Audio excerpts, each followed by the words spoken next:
We're filming today for the Hamilton College Jazz Archive, and we're very happy to have with us Duffy Jackson, drummer, Thank you. singer, bass player. I know it's on your resume. I'm a jack of all trades, Yeah. master of some. I don't know. And it's a great pleasure to have you here. Thank and you, Monk. would you like to tell us about what you were doing today? This is the most incredible day of my life, it seems, and I've had a few very interesting occasions in the history of music, being the son of a bass player. Yeah. You know, my dad, Chubby Jackson, Yes. has permitted me to exist in some very unique musical environments and situations. But today, I was very, very honored to be part of a Photograph for Life magazine of the greatest musicians of all time in the history of jazz. There were hundreds of them, actually. I mean, they were only supposed to have around maybe 80 musicians originally scheduled, but then all of a sudden the word got out and everyone wanted to be part of it. Yeah.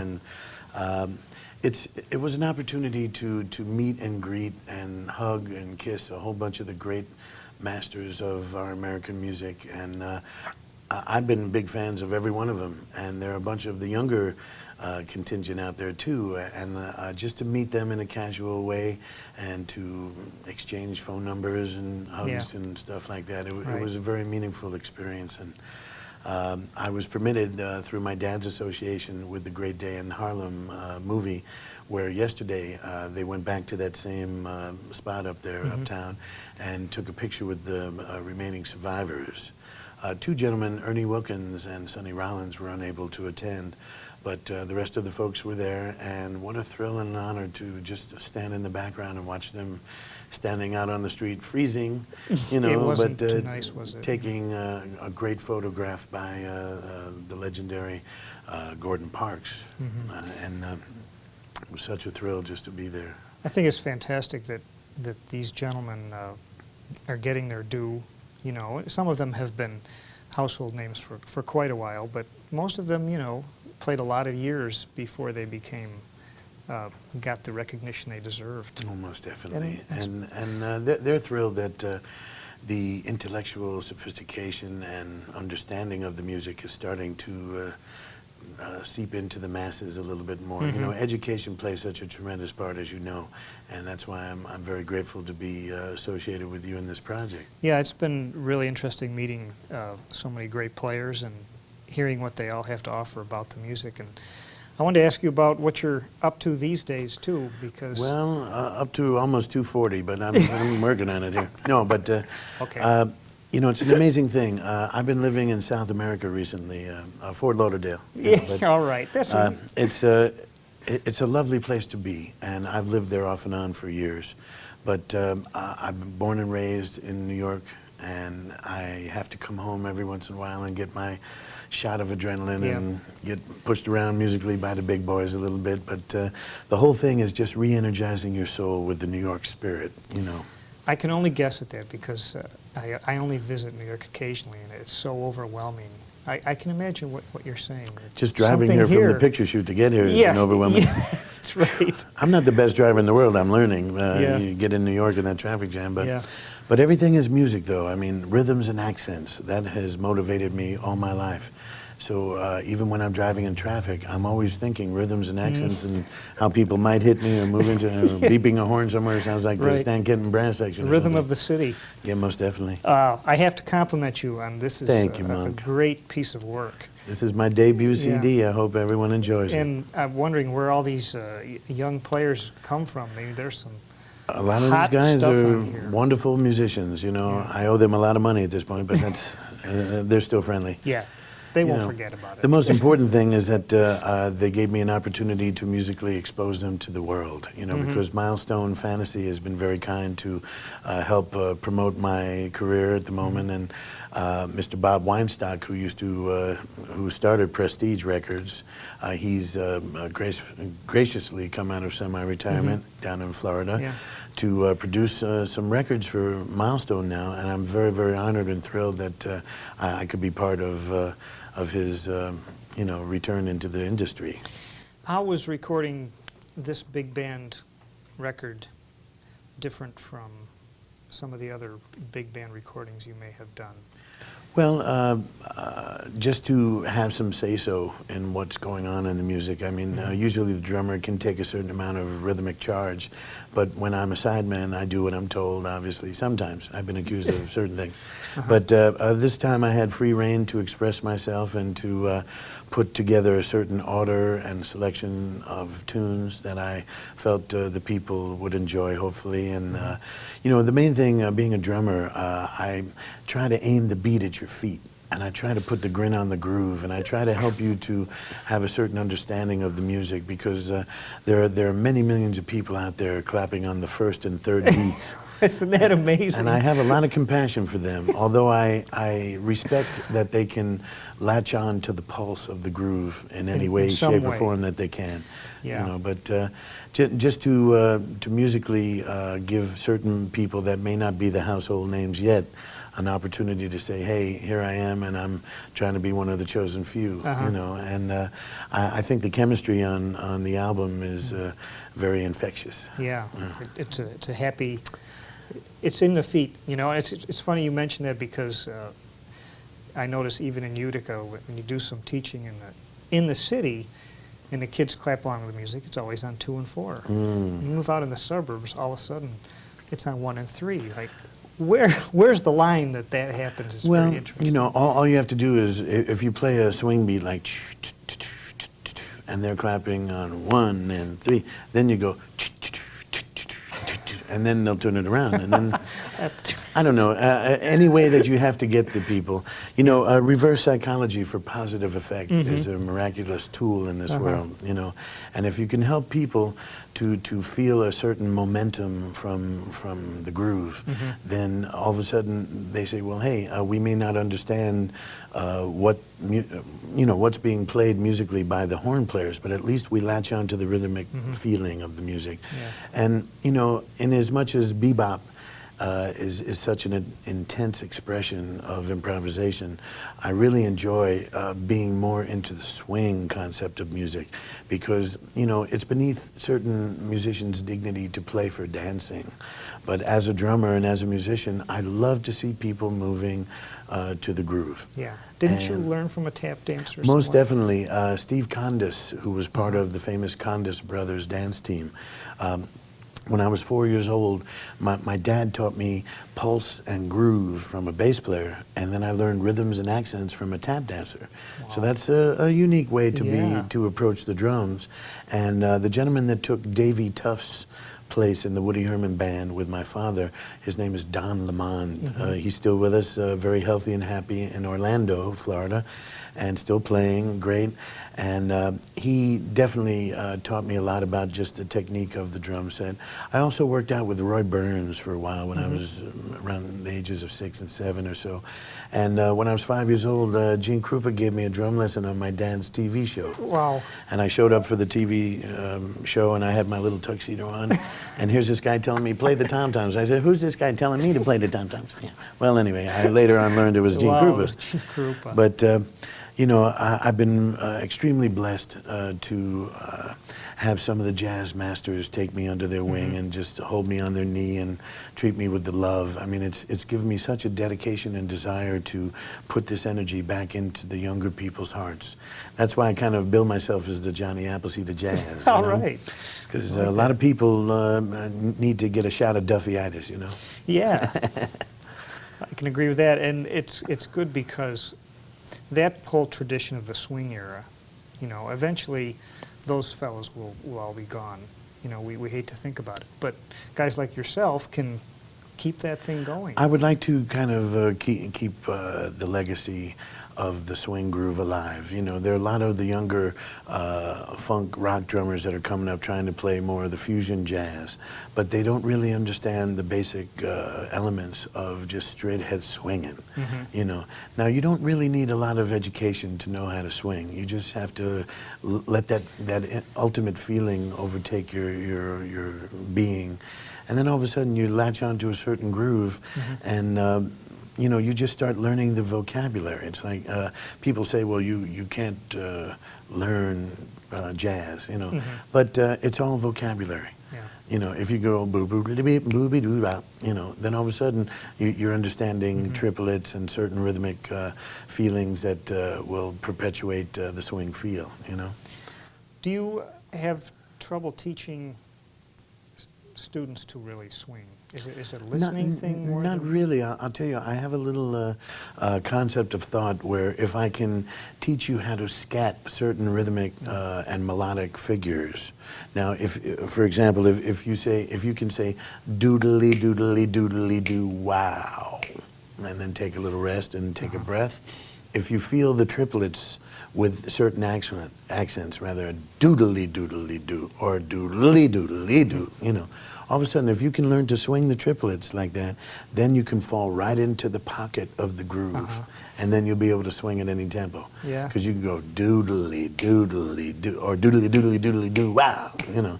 So whatever tempo, if you understand how to swing triplets, that will help you to swing.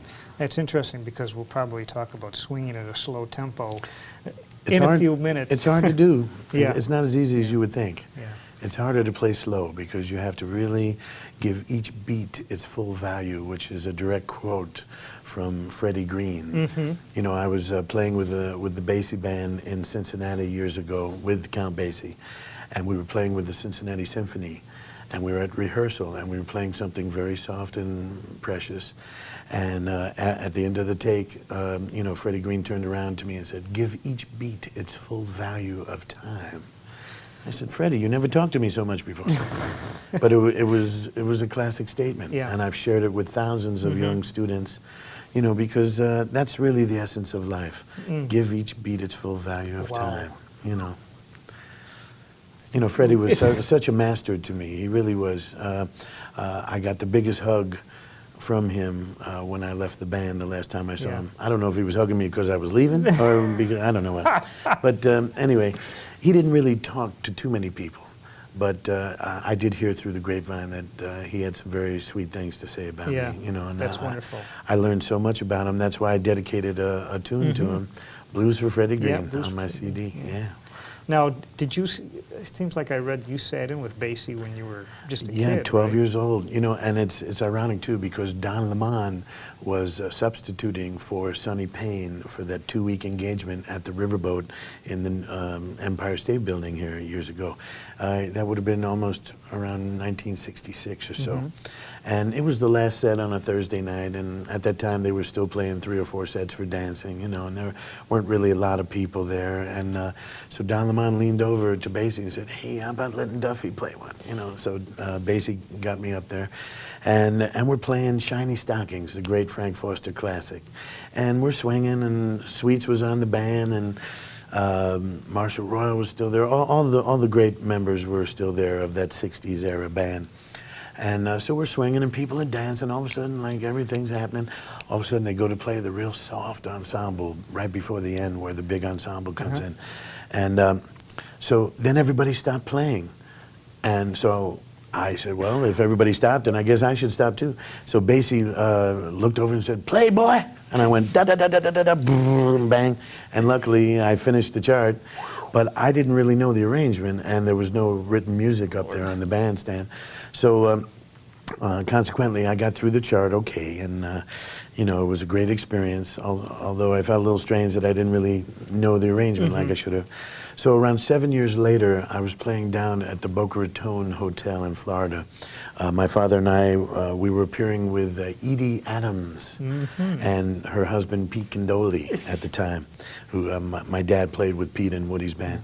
So anyway, we did our show, and then the Basie band was playing a dance for the Heart Association up in the Grand Ballroom. So we packed up and we ran to see the last set, and Sonny Payne was playing drums with the band again. And for some reason, I think Sonny might have had maybe a couple extra drinks or whatever, you know, so he was feeling no pain, you know. So Basie said, "Would you feel like playing?" And I said, "Oh, I'd love to." So I think I fell down running to the drums or something, but I get there, and you know the first song I had to play was Shiny Stockings. Oh, boy. And when it came to that point where I had to play what I had to play, I looked at Basie and he looked at me. And I said, "Don't worry, I think I know what I have to do this time." And I got through the song, and he kept me up there for the last 10 tunes of the night. Man, that's and it was classic. such a thrill. But what's wild, I get an emergency phone call from Count Basie around 4 nights later. And this is a beautiful story. I lived in Miami at the time, and my car broke down, was in the shop, so I rented a car. And I drove up to Palm Beach to see some of my friends, and we were having a big barbecue and everything. And all of a sudden, emergency call, my dad gets on the phone and says, hey, Basie needs you in Daytona Beach, like in 3 hours, you know. And, you know, unfortunately, Sonny Payne had a death in the family. But so I drove like a maniac, I'm telling you, like 100 miles an hour all the way. I stopped at some little store and bought a white shirt because I was in like jeans and a t-shirt or something. So I get up there around 10 minutes before the job, and I'm like this, you know.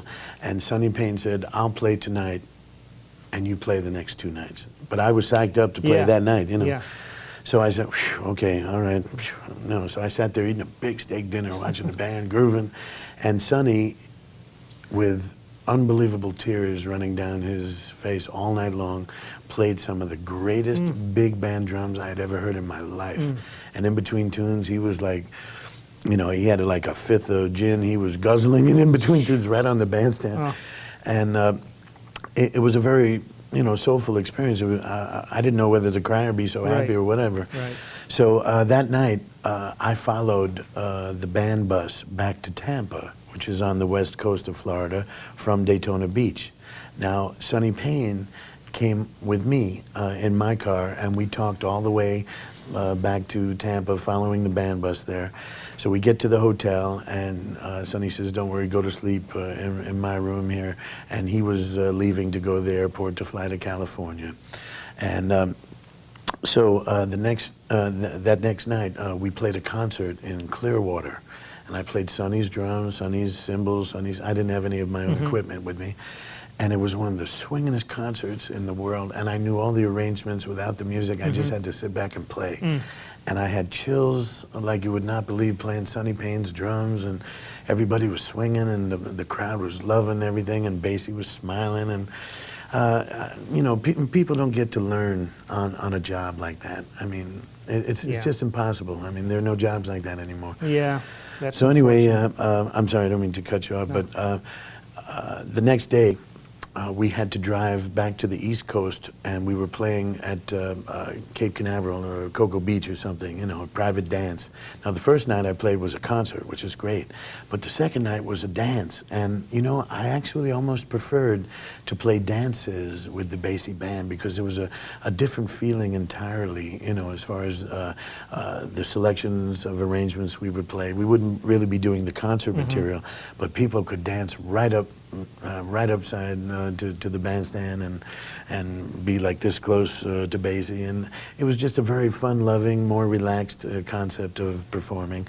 And at the end of the night, Count Basie gave me a big hug and everything, and you know, Sonny was coming back the next night, so he asked me, you know, what I wanted to be paid for the 2 nights, you know. So I mean, if I could have afforded to, I would have played for free. I would have paid him. You know, so I said, well, how about a bill a night? And he looked at me like, oh my God, you want $100 a night? Now, in those days, I guess that was a lot of money, you know. It still is today. I wouldn't mind having a job for a bill a night right now. So anyway, I got paid $200 for the 2 nights, and I got in my rented car from Cocoa Beach, drove all the way back to Miami, and I turned the rented car in, and the bill for the rented car was $197.12. So I made a couple dollars. I went and got a hamburger and went home, and I couldn't believe I did it. But at least I got to see the state of Florida at a fast speed, and you know. You're lucky you didn't have a speeding ticket on top of that, or you would have been in the red. Oh boy, you know. But I love talking about the dancing thing too, because a lot of the older musicians we've talked about have mentioned the fact that this music, much of jazz, was made for dancing. Most definitely. And sometimes when it's moved into the concert hall, you know, just jazz certainly can belong in the concert hall, but it does change it. And maybe not always for the better. I don't know. When you play for dancing, you can tell right away if you're doing it right. Especially with let's say the over 50 set, I found it. They know the right tempos that they want to dance to, and they know the feel. If you're doing it right, you'll see it.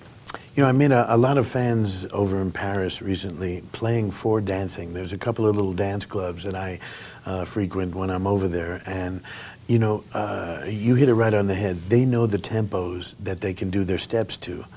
So why should musicians say, well, hey, I want to play this song just a little bit brighter to put an edge on the groove for excitement? Why not slow the tempo down where people can really get in the groove of the music, and once you flood the dance floor, you have their hearts forever. And you're always trying to go to Europe and help Goodwill and be a Goodwill ambassador with the groove, you know, whatever. Right. But a lot of the jazz people, unfortunately, their opinion is that it's beneath their dignity to play for dancing. And I've never understood that, because for jazz to really be popular again with the masses, you have to aim the beat at their feet. You know, and I look at it that I want to see what you're made of rhythmically. I want to see how you react to the groove a little bit. So I can play the tempo real slow and juicy and get a groove going, and I know that you will not be able to sit still. You have to get up and start moving, even if there's no dance floor. You know, so that mindset is very important when you're trying to communicate what is considered contemporary music to the younger people today, because they don't know about Gene Ammons and Sonny Stitt and all these people. And you know, I just recently recorded a CD on Milestone with Turk Morrow, who plays baritone saxophone and tenor sax. He was with Buddy Rich's band for years, and he's lived in Paris for years. But we just recorded a tribute to Gene Ammons. We recorded all of his old hits, you know, and we had Dr. Lonnie Smith on organ, and Jeff Grubbs, a great bassist from Fort Lauderdale, played on a few tunes. And, you know, we just played beautiful tempos where people could get that feeling going. And that's really what's missing in today's scheme of things. I mean, I would prefer that the instrumentalists that are expressing themselves melodically just slow down the tempos and really start to play with more soul, you know, because the people need that more so than dazzling you with total technique and ability to play fast tempos. I mean, I pride myself on being able to play as fast and as long and as loud and hard as you want. But what about playing triple pianissimo at a slower tempo and creating the same dynamic intensity in the groove as if you're really playing hard? Now that's a mindset. I mean, I always say mind control is everything. Your body does not tell your mind what to do. Your mind tells your body what to do. So if you understand your objective of, well, hey, there's 400 people out here, and I'm almost positive that at the end of the concert that they're going to be totally blown away by what I want to present to them, because, you know, Woody Herman said this to my father many years ago: get them before they get you. If you don't get them, forget about it. You know, you're not going to get them. So, I mean, there is a concept of thought by the musicians. I think Miles Davis started this years ago. Forget that the audience is there and play for your own enjoyment. Now, that's the exact opposite concept that I've been taught by my father, Chubby Jackson. In other words, groove the audience's brains out. And hopefully you might have a little fun while you're doing it.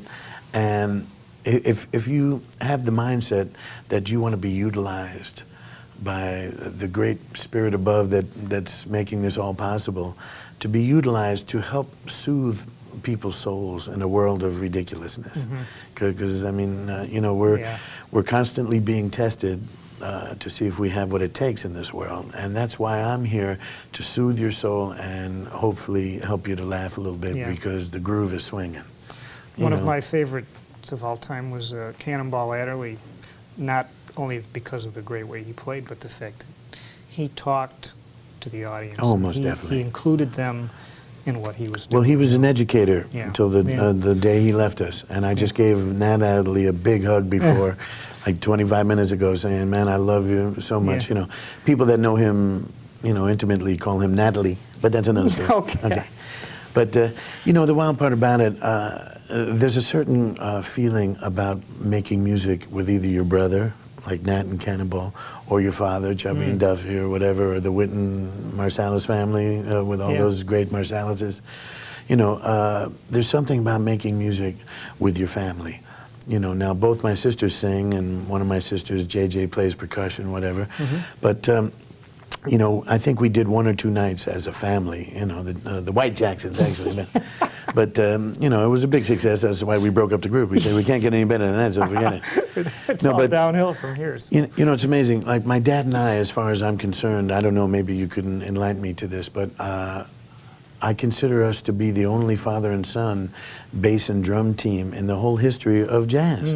Now, there might be certain people I'm not aware of, but as far as people that have come up and tried to keep the American art form alive, you know, my dad played in Woody Herman's band without a bass amp, and you heard every note. Yeah. Now, that means he pulled those strings, you know. So there was the human element of emotions. And, you know, my father and the whole Woody Herman band at that time, they couldn't wait to hit the bandstand just to play. Now, where is that dedication today? Where a lot of the people say, hey, man, how much does it pay, you know, or all this kind of stuff. You know, you have to know why you're being permitted to play this great American music. You know, I mean, I'm a fan of every style of music, and I'm also attempting to be an astute observer of why Garth Brooks is a multimillionaire and why Michael Jackson and not Duffy Jackson is successful or whatever. But, I mean, I need to learn from everyone's concept of performance and entertainment. That's why I'm trying to figure out what should I record on my next record, being that I played such great swing music and tried to play with a lot of energy. Now that may not be in vogue on a recording today, because they have a lot of music stations that kind of program their music to mellow you out from the day's activities, and they don't really want to hear any straight ahead swinging, hard driving, cooking, you know. Yeah. Music that you can kind of half listen to. Yeah, I call it Quaalude jazz. Quaalude jazz, okay. But, you know, I'm here to wake you up. Yeah. I'm giving you the groove wake-up call of a lifetime. And I'm so thrilled to be utilized in this world right now, not only as an educator. I don't have a degree, but I backed up some of the greatest people of all time in jazz. And I feel that gives me, you know, whatever I need to go to schools and just say, hey, please utilize me in any way, shape, or form that you can, you know? Well, you don't, you know, having a degree doesn't necessarily mean that you have what it takes to get it across to people. And I feel that the experience, the life experience is the most important. It is, you know? it is. If you're trying to tell someone how to go play a gig, well, you better have played some gigs yourself. Most definitely, you know, not just in the classroom. You know what I find is that a lot of band leaders are not drummers, and they do not know how to tell their drummers what to do. So I just had the pleasure of writing an article in Downbeat magazine on how to lead a band from the drum chair. Now, you could have the greatest band, the greatest arrangements, the greatest soloist, but if you have a mediocre drummer, then you have a mediocre band. Now, I'm here to tell you that drummers should unite and start to put together certain musical aggregations that they can determine who solos, how many choruses, what tempos, how to pace a set.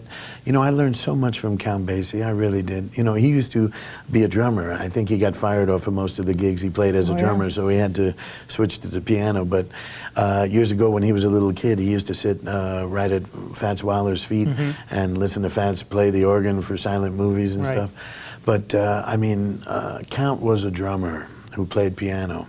Now, I'm a drummer that has more of a piano player's mentality. I love the piano so much, but it's very difficult to really play and learn all those keys and learn how to sight read all that music, so that's why I'm a drummer. But down deep, I have a piano player's mentality when I approach music. I can sit down at the piano and I don't even know the names of the chords I'm playing at times, but I just search for voicings, you know, and I try to play pretty chords, you know, whatever. And I love to play the blues and everything, you know. But drummers need to gain some insight on how to put musical groups together. Like Art Blakey with the Jazz Messengers, he was one of the greatest leaders of all time, and he was a drummer.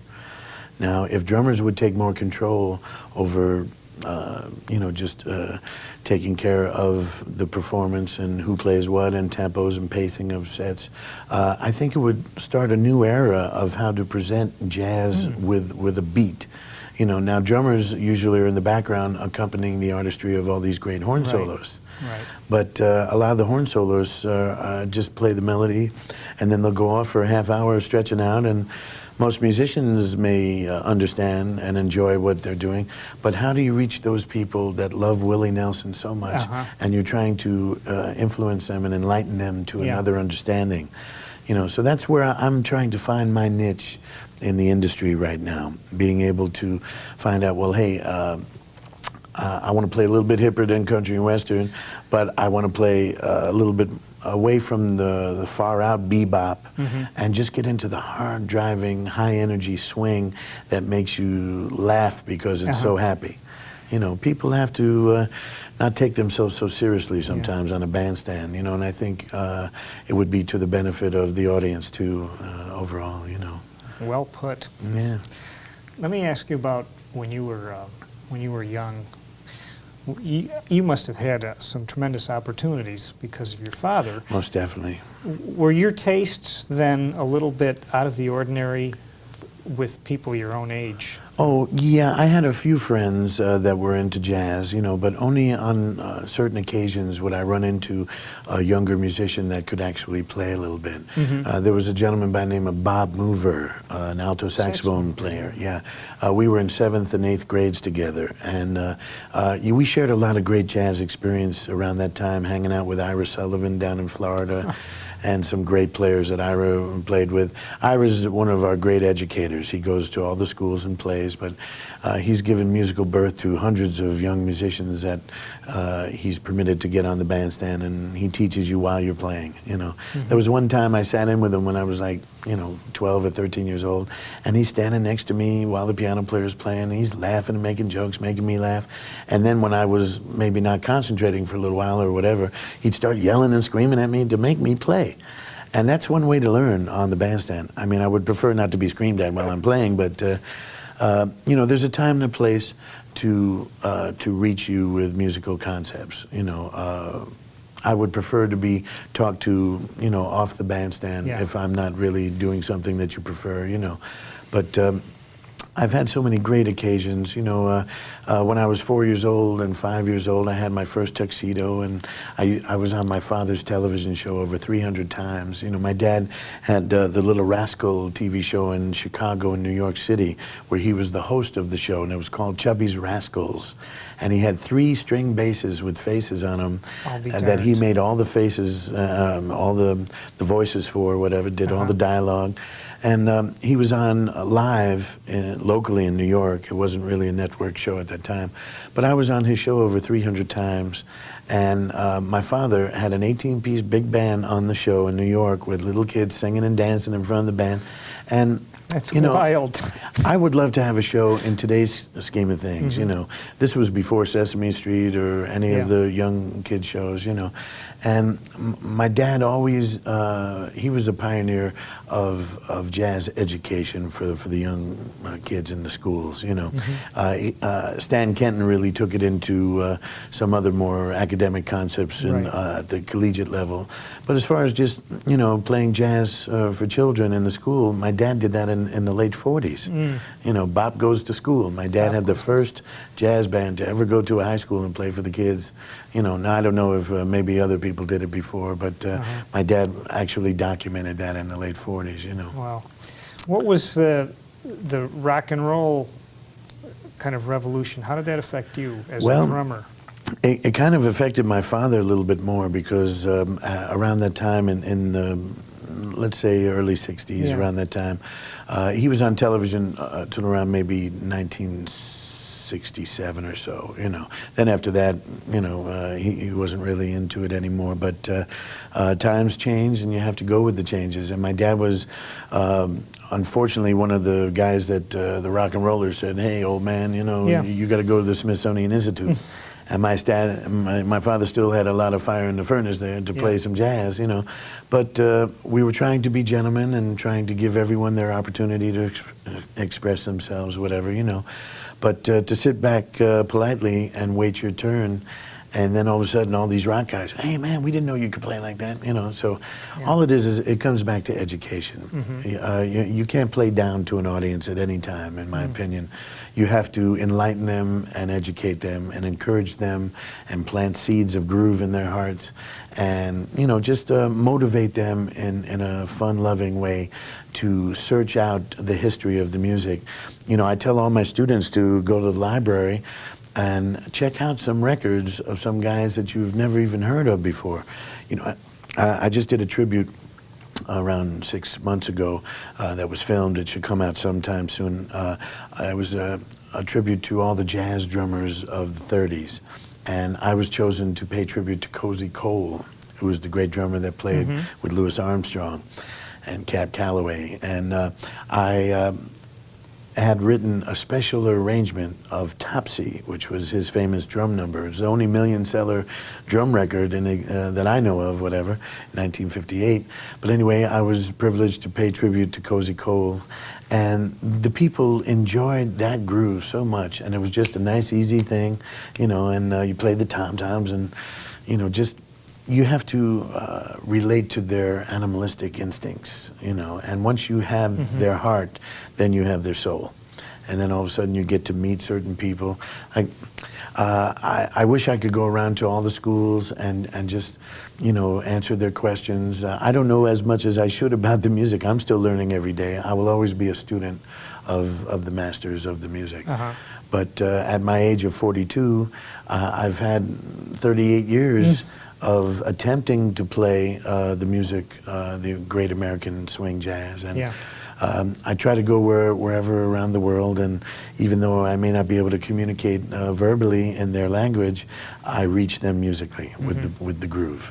You know, so that's what helps me in my travels.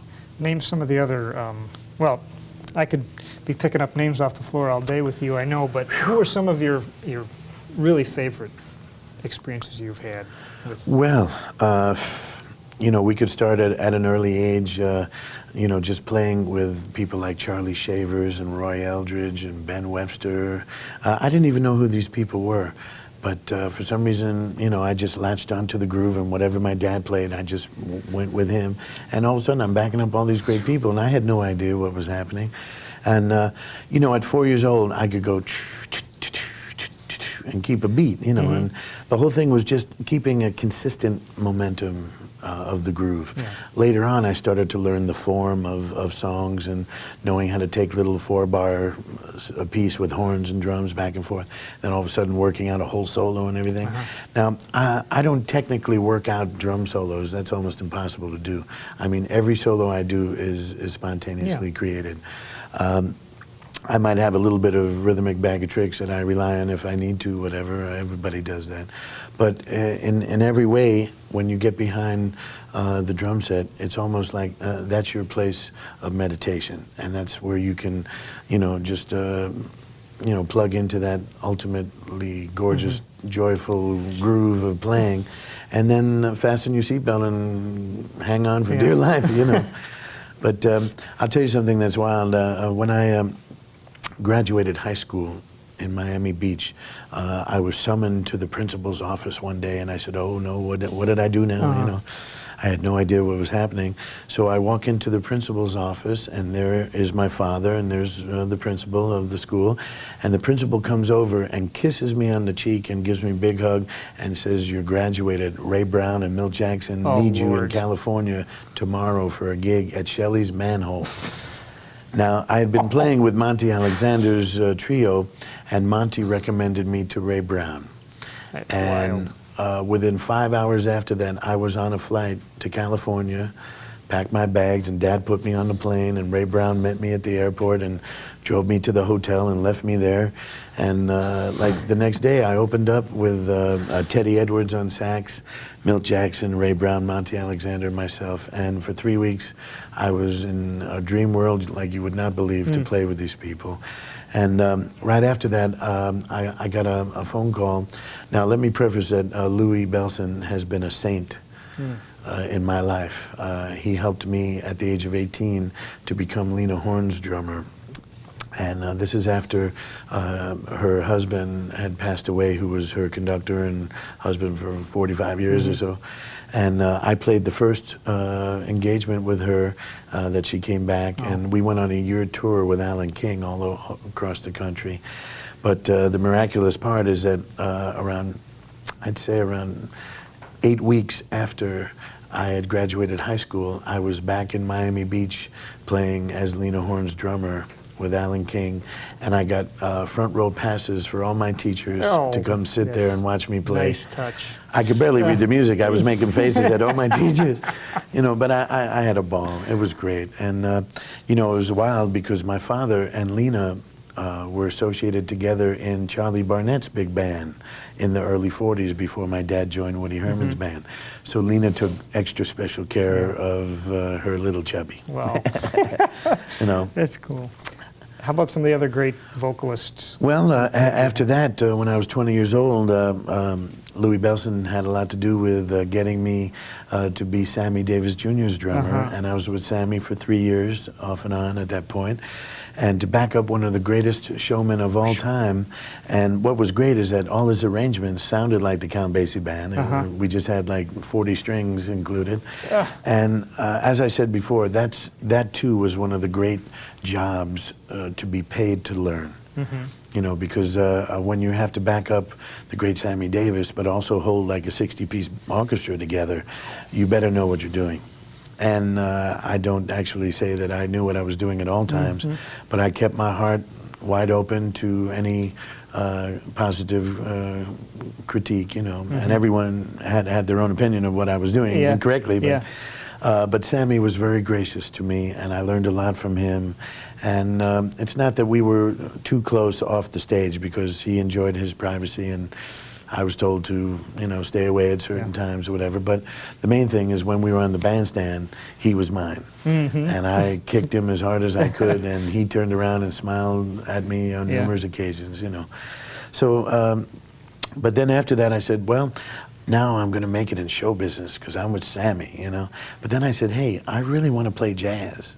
I want to get more into being able to express myself away from being an accompanist in more of a show business jazz act, and get into playing with some more straight-ahead musicians, you know. And so I started traveling again with Monty Alexander, the great Jamaican pianist.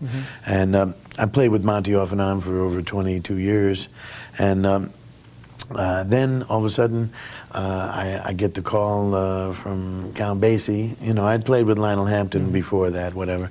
And Count was starting to get a little older, and Butch Miles, bless his heart, I thought he was never going to leave the band because he was there almost 5 years. And I said, well, you know, I hope I get my shot, you know, to play. And Butch wanted to give a whole bunch of different drummers an opportunity to play with the band, and plus he wanted to get out on his own and do his own thing too. So the phone rang one night, and it was Count himself. And he said, what are you doing, Duffy? And I said, I'm waiting for Butch to get off that band there, you know, so I can get there. So, but the wild part about it, and this does not happen in any situation that I know of, Count Basie and Butch Miles gave me 7 months to prepare. I had 7 months knowing that I was going to join the band. Wow. So what I did, I made around 50 cassette tapes filled with the Count Basie groove from the 30s to the present band. And I studied those tapes every day, every night. I fell asleep with the headphones on, you know, and woke up playing Basie. And when I joined the band, I did not have to read a note of music. You know, now maybe certain musicians would have preferred I read the music, but that's only to their opinion. But the main thing is that I kept my eyes on the Count at all times, and he gave me all the cues, you know, whether it was a wink of the eye or a little pinky here or just a shrug of the shoulder or anything. I knew what he wanted, and he taught me so much. He didn't even have to say anything. He just had to look at me, you know, and I feel in my own heart that the dear Lord above put me on this earth to be the Count Basie drummer, you know. And I was so blessed to have that opportunity to play with the Count. Yeah, it's an awesome responsibility to be in that rhythm section. Who was playing bass at Well, that time? at that particular time, the first 3 months, I joined August 12th let's see, of 1979. And I stayed at that point a full year. And the bassist for the first 3 months I was there was John Clayton, who's an extraordinary player. He really is. He's great, whether in symphonic work or straight-ahead jazz, and he's become one of the most prolific arrangers and composers. And I love his writing. And he stayed for 3 months, but he had been on the band a few years, and he wanted to settle down with his family in Los Angeles and start to work in the studios. You know, he's been extremely successful with that. And then a gentleman came on the band, Cleveland Eaton. Oh. He had played with Ramsey Lewis and a few people. He was with the group that we saw them. Yes, he's long been with ago? the band off and on all these years. Yeah. Yeah. He has great stamina to play and travel like that. You know, I really commend his endurance. Yeah. But we had a wonderful time. What I can say, John Clayton was very elegant with his approach, you know, and to playing in the rhythm section. And when Cleveland Eaton came, he put a real greasy groove, which was necessary to the bassy sound, and that gave us a certain spark and a certain element of the groove that Basie loved so much, you know. And it became a new era in the band, you know. And we had a very, very great time playing together, Cleve and I, in the band with Freddie Green, and you know, just to be part of that all-American rhythm section. Yeah. Unfortunately, staying a full year in the band and packing up and setting up the drums every night and traveling on the bus and lifting your luggage, and you know, physically it was very demanding on me. And unfortunately, I've had to have a few surgeries in my lifetime. I was spiked playing Little League Baseball when I was 8 years old, and it developed into osteomyelitis, which is what Mickey Mantle had. So I needed to have a few hip operations through the years, but I would always come back to swing the Basie band or whoever would give me an opportunity to play. Physically, it's a little hard in the cold weather at times to pack up and set up drums and move around, but right now, being in Florida the last few year and a half or so, I've regained my health to the point where I'm back in New York ready to wail as hard as I can, you know? All right. You know, this is the best therapy in the world, just to swing, you know? Sometimes, you know, the younger musicians that, well, like myself, you know, I always wanted to do a big band, but I never saw the downside of it, perhaps, of that night after night.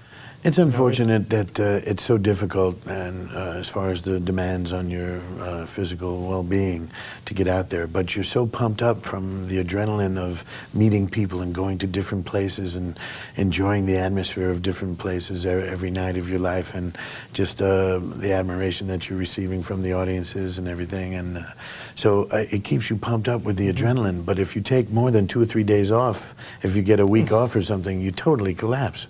So Basie, at one point, we were about ready to take a 10-day break coming back from the Japan tour of 1980, and Basie was feeling so good at that time that he was afraid. He didn't want to take a 10-day break because he would have totally collapsed.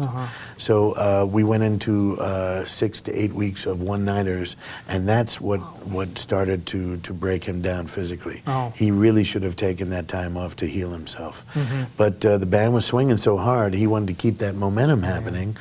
And that was one of the great bands. If you dig right around 1979, 80, during that period, one of the reasons we were so thrilled is that I had just joined the band like around a week before his birthday, which was the 21st of August. And for the next 6 weeks after that, we were given unbelievable parties for his 75th anniversary. And it was very difficult to actually play the music. We were partying a little bit too much, actually, but we had such a ball, and Basie was so gracious to me. When we played the Kennedy Center Honors in 1979, we surprised Ella on that particular show. She had no idea we were going to be there. And when we set up and everything at rehearsal and were ready to go, we had no idea what we were going to play. Count Basie pulled out my drum solo number. and I had chills. I almost fell off the drum stool, actually. But I was permitted to play Whirly Bird, the great Neil Hefti composition. And all the great drummers that have played in the Basie band at one time or another have been permitted to play that number as their drum solo. And I did the best I could to not embarrass myself too much on that situation. And there was just so much love, and all the people in the audience, and Ella was crying, and John Hendricks and Joe Williams and Peggy Lee were singing with the Basie band for Ella, and it was definitely one of the highlights of my career, you know. And I've been so blessed to back up Joe Williams on numerous occasions with the Basie band. You know, there was one night at the Waldorf here in New York. We were playing a private party. It was kind of a dance, not really a concert. And the band was swinging, and Joe Williams was singing. And Joe Williams came up to me after the job and kissed me right on the lips. I almost blacked out for a minute. I couldn't see that. And I said, "Oh, Joe Williams, okay." But it felt good too, actually, but I don't want to admit that to too many people. The only 3 men that have actually kissed me on the lips is my father and Dizzy and Joe Williams. But I'll tell you that Well, later. that's a pretty good trio, actually. But Joe Williams was trying to tell me in that way, relax, you have the job. You know, because I was trying to kick the band, and we were in New York, and it was swinging and exciting. And, you know, there's certain subtleties and nuances to the basic music that if you really don't study the band from the 40s and the 50s, you would really just play right through them and want to swing hard through sections that you should really play a little softly and with more intensity, but at a softer volume, you know. The subtle nuances is what makes jazz so personable, you know, and gives it that personality. But so Joe Williams kissed me on the lips. That was his way of telling me to relax, that I had the job, you know. That's interesting, because a lot of the stories I've read about some of the band leaders, and especially Basie, is that they didn't always tell you exactly what they wanted in words. It was more of with gestures. Oh, yes. And if they didn't tell you, you were doing okay. And, right. He had a hard time firing people, is that right? Yes, most definitely. It's very rare that you would be able to upset Count. He was a very beautiful human being that had a lot of compassion and sensitivity for people. When he had to be total business, he knew what to do.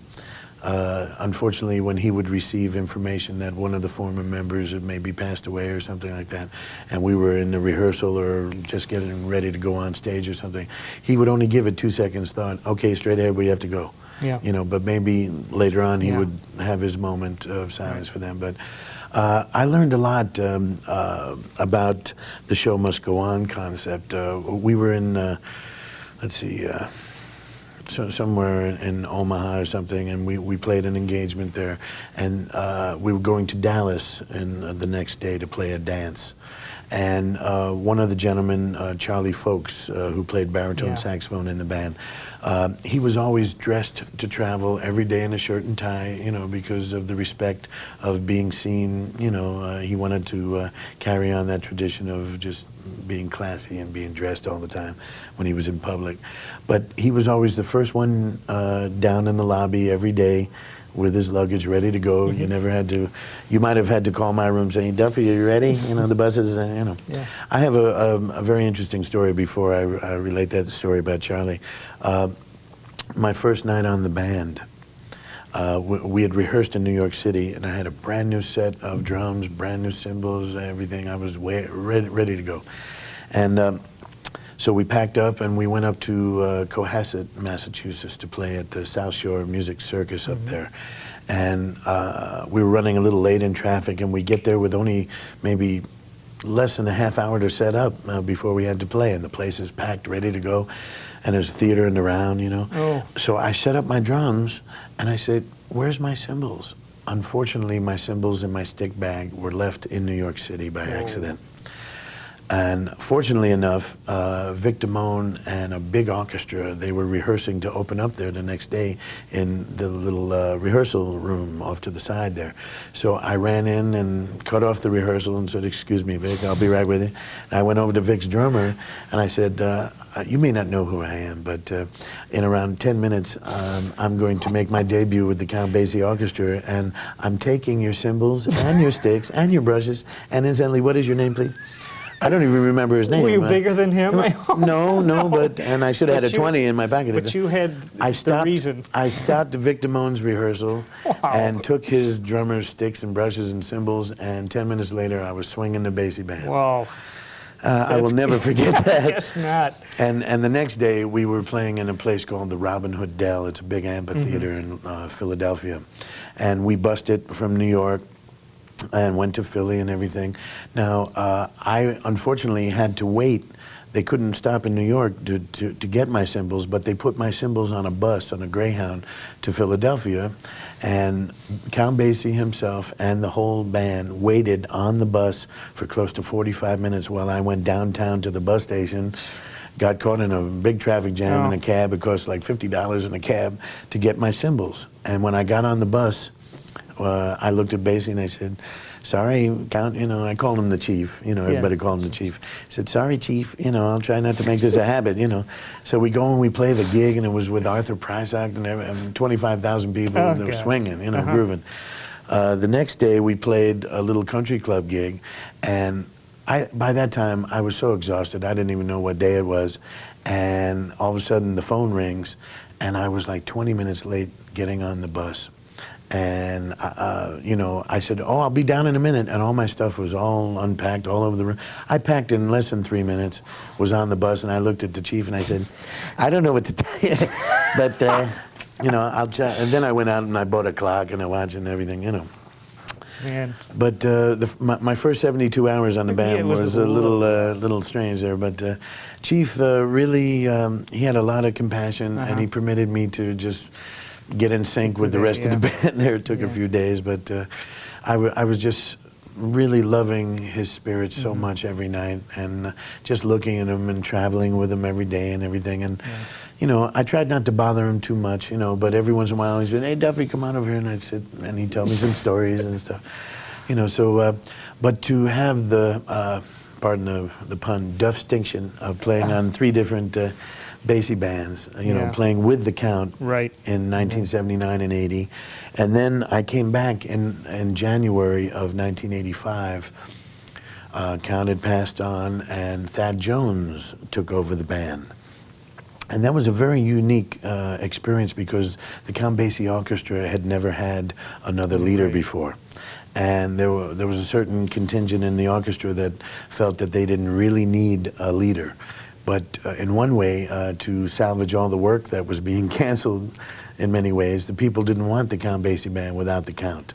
Although we still played the great music, and unfortunately the band had to play for a lot less money, being that Count wasn't there. And it was very difficult financially to keep the band out of bankruptcy, so they needed a great name like Thad Jones to come in and help the band. And Thad was very interesting in the band in the first couple months, because we didn't really get together and rehearse right away. Thad just stood in front of the band and made announcements and counted off some tempos. Then all of a sudden he started to write some great arrangements. In my opinion, not really in the style of the Basie band, but he was permitted to experiment, and after a while it started to sound closer to what he was trying to do with Thad and Mel's concept, And certain audiences said, hey, wait a minute, we want to hear the older Basie sound, but they were intrigued, and it was a very interesting time to be on the band. Now, unfortunately, I had just had my surgery around 8 or 9 months before that, or whatever. Actually, I'm sorry, 3 months before I rejoined the Basie band. I got an emergency call that they needed me, and I was on crutches still. But you know what? If I was on my deathbed, I'd get up and play with the Basie band. That was my dedication. So on crutches, I joined the band at the Blue Note in New York City, not knowing whether I'd get through the first number, the first set, the first night.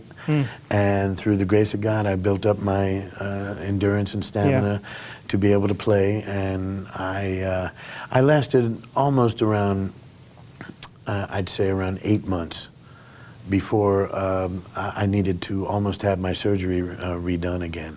So I knew that physically it was not the time for me to try and make a comeback with the band. So I went down to Florida and played with my father. He was living in Vero Beach, of all places. And for the next 5 months, I played 2 nights a week, with my dad, you know, 3 sets a day, Yeah. you know, and then the other 5 nights I was bedridden, Yeah. you know, just taking physical therapy to build myself back up. Right. And then when it was time, I went down to Miami and got into some gigs. And then when I really felt good enough, I went back to New York and said, hey, anybody remember me? So I've had to come back from surgeries on a few occasions, Right. but that's what keeps me totally dedicated. And then coming back to the Basie Band in 1989 with Frank Foster, I rejoined the band 3 days before we recorded the album, The Legend and Legacy of the Count Basie Orchestra, which was nominated for a Grammy on Denon, Japanese label. And it was a very big thrill to record an album with the Basie Band with George Benson, Big Boss Band, Warner Brothers. And I played with the band for around 18 months at that time, and then physically it started to break me down again, whatever, and I said, well, I think the time has come to let some younger drummers have an opportunity, you know, and I feel that if I can get in front of a group of musicians and not have to play the drums on every number and play a little piano, a little bass, scat, work the crowd a little bit, like Dizzy used to do, you know, that's sorely needed, I feel, in the industry. Agree. You know, my father and I have been called the jazz vaudevillians in certain ways, you know. Now, in many ways, with the jazz purists, they felt that it was a little strange to be extroverted performers. But now you see all the great jazz players attempting to do a little stick and get on the mic and talk a little bit to the folks. Right. It's sorely needed, I feel, to bridge the gap right now. I think if you're familiar with the history of jazz, that's where the music came from. It was music, but it was entertainment too. Yeah, most definitely. You know, so I don't think you have to apologize for putting some life into the music like thank that. you. Yeah. You know, getting back to that story about Charlie Folks, it's not a pleasant one, unfortunately, but about the show must go on concept that Basie had, you know. Charlie Folks went to sleep on the band bus just like this and had a massive heart attack. Oh, dear. And he was a big man. He was over 320 pounds. And he'd bet me $100 that he could lose 30 pounds before I did. And it was just like a week ago before that we made that bet, you know. And it took almost 10 people to lift him off the bus. And it was very strange. But you know what? 3 hours later, we were on stage playing. And people were dancing right up to Basie, and Basie smiling and joking with the crowd. Wow. I was totally stunned, but I couldn't believe I was playing the drums. Yeah. But you know what? Out of respect to Charlie Folks' memory and to the respect and dignity of Count Basie's memory and everything, we got on the bandstand and we played, you know. And Count was an amazing man. He got me through that night. Yeah. You know, and I learned so much about The Show Must Go On, you know, because in many ways you may not feel like getting up there on a few occasions. You might be depressed emotionally or feeling a little under the weather physically or something.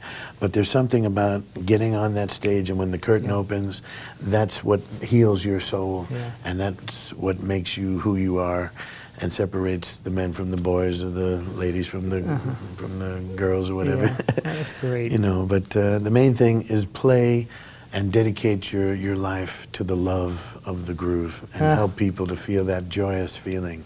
And that's what I think my whole dedication is all about. That's marvelous. And, you know, I was going to say, as we wrap up here, if you have some words for our students, I think you just said them. Well, you know, in many ways, be kind and have compassion to the other players on the bandstand playing other instruments, especially if you are a drummer. You know, because, you know, a lot of trumpet players might blow their chops, or if you're playing too loudly behind a singer or something like that. Learn to play and generate dynamic intensity at a soft volume.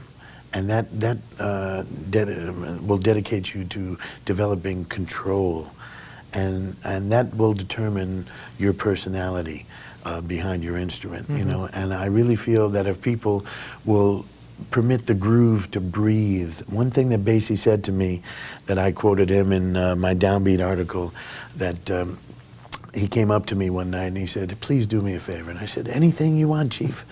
and he says, please don't play bebop drums in my swing band. In other words, make all your fills self-explanatory. Don't make, you have to gain the trust of the other musicians you're attempting to create music in a company. And if you can gain the respect of the other instrumentalists, you know, they usually say, oh yeah, it's 14 guys and a drummer. You know, Yeah. so drummers have to really earn the respect of the other instrumentalists.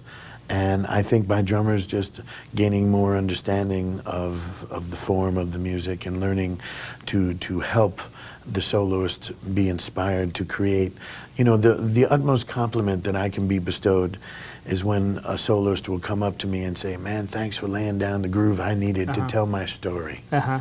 I'm not here to play duets with horn players. I'm here to lift them up and give them such a wonderful, joyous feeling to play. And if they can relate their story to the people, and then they come up to you and say, hey man, thanks for laying down the groove, that's the greatest compliment in the world to me, you know.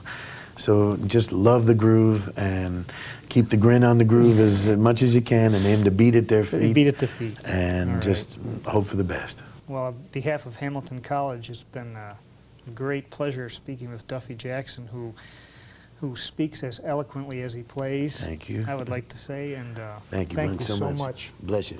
We had quite a day with a photo shoot. I'm never going to forget this day, and you're a very integral part of the success and the happiness I'm feeling right now. You know, all these great jazz greats. Wow. I hope to come to your school sometime and maybe you know, jam with the students. I'd love to do that. All right. Thank you.